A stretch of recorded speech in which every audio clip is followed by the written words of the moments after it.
हमारे सामने क्वेश्चन है, अति महत्वपूर्ण क्वेश्चन है अपने पास, जो कि प्रीवियस एग्जाम का आया हुआ है। एक आदमी ने 20,000 रुपये प्रत्येक 2 फ्लैट खरीदे, उसने एक फ्लैट 10% लाभ पर और दूसरा 15% लाभ हानि पर बेचा, उसे कुल मिलाकर कितने % लाभ हानि। इस क्वेश्चन को हम दोनों प्रकार से देखेंगे।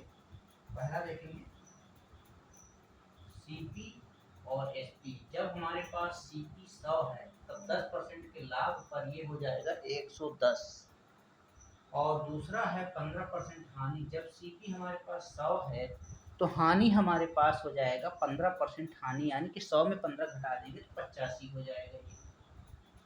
और यहाँ से हो जाएगा, ये पहले का है, ये दूसरे का है। इस प्रकार से ये हो जाएगा 200 और ये हो जाएगा 195। इन दोनों के बीच में डिफरेंस देखेंगे, ये हमारे इसमें दोनों के बीच में डिफरेंस होगा 5 का, 5 रुपए का हानि हो जाएगा। तो यहाँ पे हो जाएगा लॉस प्रतिशत इक्वल टू 5/200 गुणित 100। यहाँ हो जाएगा 100 एकम 100, 100 दूनी 2, 5/2। यहाँ पे हमारे पास हो जाएगा 2.5%।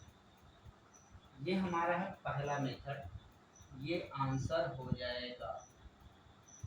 दूसरा मेथड हो जाएगा अपने पास, सेकंड है, यदि CP1 बराबर CP2 हो, CP1 और CP2 दोनों बराबर हो यदि, तो इस कंडीशन में हो जाएगा लॉस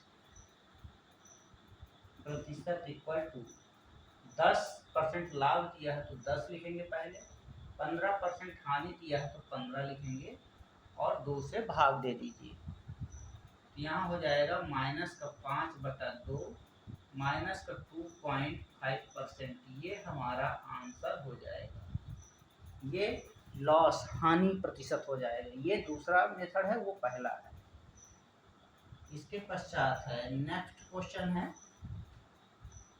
यहाँ पे हमारे पास क्वेश्चन है, एक व्यक्ति 5,000 रुपये प्रति चश्मा की दर से 3 चश्मे खरीदता है। वह पहला चश्मा 30% के लाभ पर बेचता है, दूसरा चश्मा 10% की हानि पर बेचता है और तीसरा चश्मा 10% की हानि पर बेचता है। पूरे लेन देन में अर्जित लाभ का कुल प्रतिशत क्या है। इसको हम बहुत ही शॉर्ट विधि से इसको सॉल्व करेंगे। तो यहाँ पे हमारे पास है, तो पहले हम लिखेंगे 30, लाभ अर्जित क्या है, तो लाभ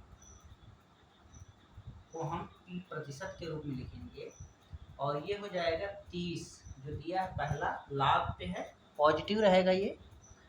और दूसरा चश्मा में हानि होता है तो हानि को हम ऋण लिखेंगे और तीसरे में भी हानि होता है तो ऋण लिखेंगे और 3 से डिवाइड कर देंगे, क्योंकि यहाँ पे 3 बार है तो इस 3 से डिवाइड करेंगे तो ये हो जाएगा 30 माइनस 20/3 अर्थात 10/3 इक्वल टू 3.33%। ये हमारा प्रॉफिट हो जाएगा, ये प्रॉफिट हो जाएगा। तो ऐसे प्रश्नों को हम अति शॉर्ट विधि से सॉल्व करने की कोशिश करेंगे कि जिससे कि हमारा टाइम ज़्यादा से ज़्यादा वहाँ पेपर में बच सके और हम इसको फास्ट तरीके से सॉल्व कर सकें।